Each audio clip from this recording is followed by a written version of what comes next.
Kyle, do you plan on announcing a number 2 quarterback, or are you going to wait till right before the game? And is that something that could rotate week to week throughout the season? How do you see that? Yes, all that. I mean, I would think probably announce it before we play Pittsburgh, but not this game. And do you think you could rotate throughout the week? Definitely, yeah, definitely. Sense on the order you're going to play the quarterbacks in this I haven't decided. No, today's a big part of that, and tomorrow, but we'll decide after these 2 practices. Allen hasn't really gotten in much and hasn't practiced a ton. Is there a reason it's just to get more snaps with other guys, or is there a reason why he hasn't been playing too much? It's just hard to play 4 guys. It's a challenge. We got him a lot earlier in camp, knowing that, especially when we had more 3s.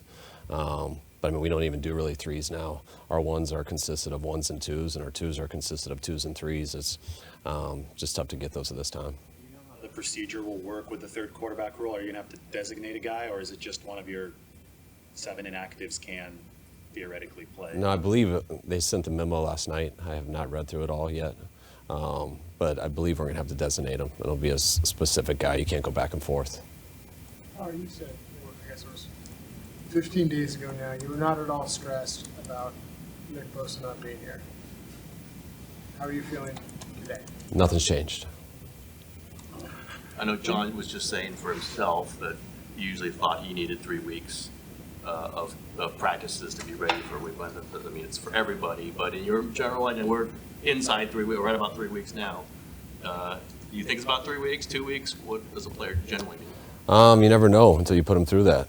So, I mean, I think Bosa's first year here, he got I think it was a high ankle sprain. I think he went like the first week of practice, and then we didn't see him again until the Wednesday versus Tampa Bay, and he played in that game. So it's different for every player. I have as much confidence with Nick as any player I've ever been around. You always want it to be more time. I wish it was 3 weeks. I wish it was 5 weeks, but not sure how many weeks it's going to be, but you always would like more. Have you touch with him at all, Kyle, the last couple of weeks? No, I haven't. What would you like to see Saturday or Friday that makes you feel good about the kicking situation going into the season? I mean, usually if they make them, I got no thoughts after that. When they miss them, then you think about it and you evaluate it. You think of why. It's not always that. Sometimes it's the snaps. Sometimes it's the rush. But you look into all of it. I'm pretty confident with what I see in practice every day. I know we've had 2 outings, and I wish those 2 were a little bit better. But if practice was the same, I think I'd feel a little bit different. With Christian McCaffrey kind of getting through camp looking pretty darn good, I mean, how much more meaningful can he be to this offense now as opposed to last year when he kind of came in on the fly and obviously did pretty darn well? And I guess, how hesitant were you to pull the trigger on that trade to give up so many picks? I mean, you're always hesitant just because there's risks in everything. I mean, you know how good of a player he is, and when you have an opportunity to get a player like that, you want to look into it at all of it, not just the player, but how it fits to the whole contract of your whole salary cap and everything. You got to look at what it means by giving up those picks, and you don't worry at all about it in terms of how good he is and stuff and things like that. But there's also luck to it. You got to stay healthy. Things got to go. So it's always a risk. I mean, you look back at it last year. It's thank God. How could you even hesitate on anything? I mean, it's a no-brainer. But you never know the future of it. But when you have a chance to get a guy like him, the way he looked on tape, I mean, we didn't know him that well. People act like I knew him before, but I knew more his parents. And having him since then, not just how he's been on the field and in practice, but understanding the person, feels so good of what we gave up to get him and knowing that he's a 49er. You guys have a good track record of getting these big deals done, Warner and Depot, Kittle, and so forth. Nick is an outlier in this case. Is there any frustration that you guys haven't reached an agreement? No, it's going pretty much exactly how I expected it to go. It's so no, it's kind of just been exactly what I thought. You expected it to go this long? Yeah, I had a feeling it would. When do you expect it to end? Hopefully sooner than later. How different is it to have your DC up in the booth? I know you haven't had that previous. Is it any different for you at all? No, I forgot about it until after the game because I don't I don't need to go talk to many people face to face unless I want no one else to hear. Since we're all attached through technology, none of that stuff matters to me. I mean, you can communicate with everyone so easily. You don't need to go have one-on-ones with people, and you can do it all through your microphone. So it's not much difference at all. Where have you seen Sam Darnold go? The team is as established as this one is going into the season. Why play him in the third preseason game at all, the starters? I mean, what goes into that decision? It's all about having guys ready to play a real football game, and there's so much that goes into mentally being ready, physically being ready. I mean, this is you can't have any hesitation in this game. When week one starts, it's people see that, and you can lose games very fast just being a little bit off. You kind of build that with experience over your career, but I've had guys that I've sat for the whole preseason games and then fumble their first play that they get in. And then you kick yourself in the butt for it. It's just like, what was I doing? You've also played guys and they get hurt and you're like, what the hell was I thinking?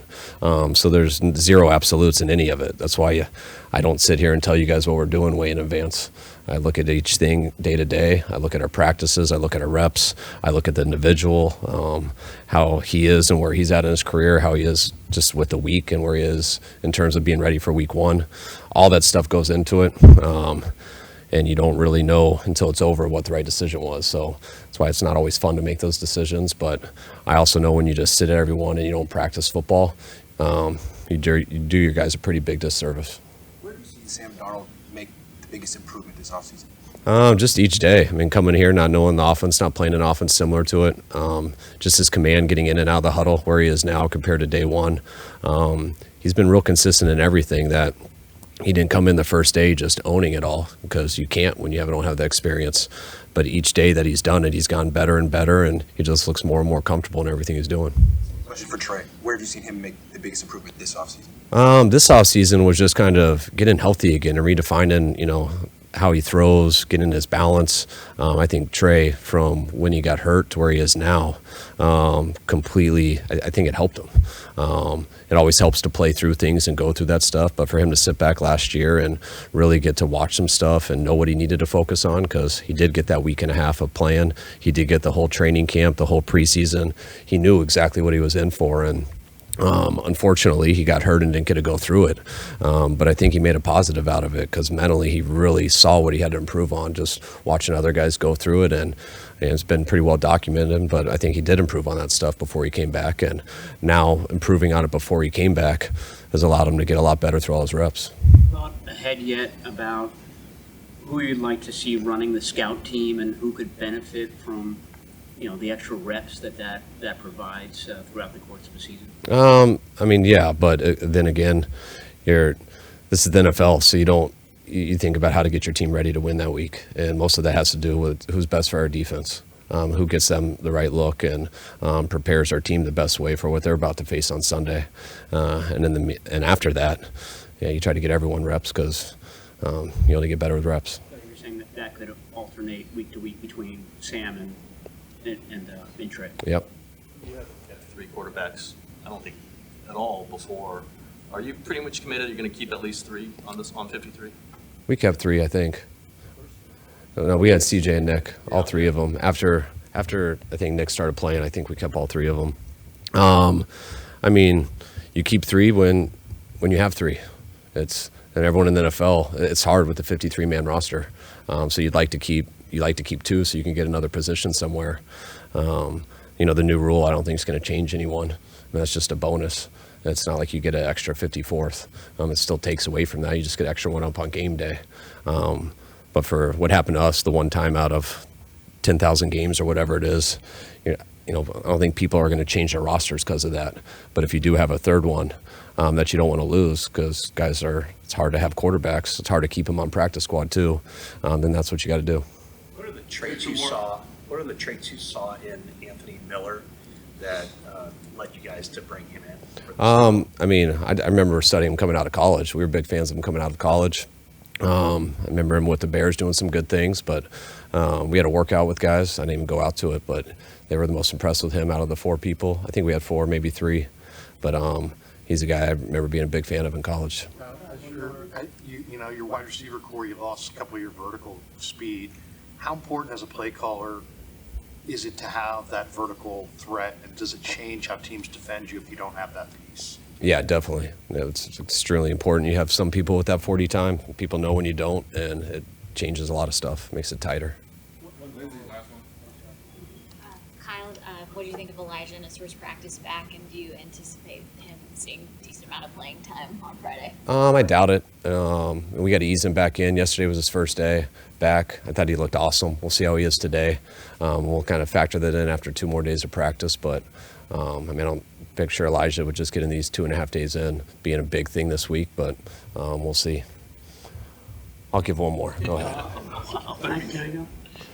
Follow up on the wide receiver speed question. Where is Chris Conley in that? I mean, does he still have that speed he had coming out, and how close is he to replicating what a Danny Gray can do? Chris, I remember we worked Chris out in the local trial day when I was in Atlanta. And you just look at the cards, and I didn't know any of the local guys until I saw a guy with 4.3 on it, and that was him. And then he went in the 3rd round, I believed. But, Chris has always been a speedster, which is what, got him drafted and helped him a lot in his career, and he can still run without a doubt. I don't know if it's the exact same, but I know he can still run. But where Chris has been the best is he's been a true veteran receiver for us, him and Willie. This guy is very reliable. When you throw it to him, he catches it. He's in the right spot. And he's had to grind through camp. He's grinding to try to make this team. But usually, once those guys get past camp and they can get their legs back and stuff, Chris is one of our faster guys. All right, guys. Thanks.